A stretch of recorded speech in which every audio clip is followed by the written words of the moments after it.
বন্ধুরা গম্ভীরের বদলে যোগ দিতে চলেছে এই ভিনদেশি তারকা। নতুন মেন্টর হিসেবে কে যোগ দিচ্ছে KKR। বন্ধুরা আপনারা যদি দেখতে চান তাহলে ভিডিওটি লাস্ট অবধি দেখতে হবে, চ্যানেলটিকে সাবস্ক্রাইব করতে হবে, একটা লাইক দিতে হবে এবং নোটিফিকেশন বেল আইকন দাবাতে হবে। বন্ধুরা কলকাতা নাইট রাইডার্স দুর্দান্ত পারফরমেন্স করে গত 2024 সালে IPL ট্রফি জিতেছিল।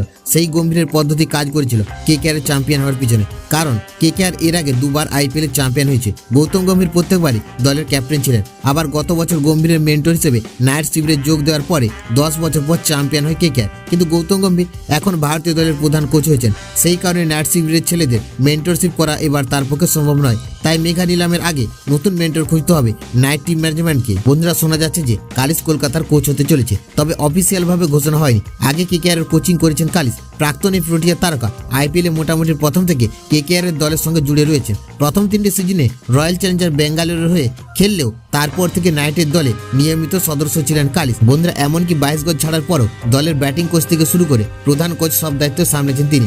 আর এবার তাকে দলের মেন্টর করার জন্য চিন্তা ভাবনা করছে নাইট শিবির।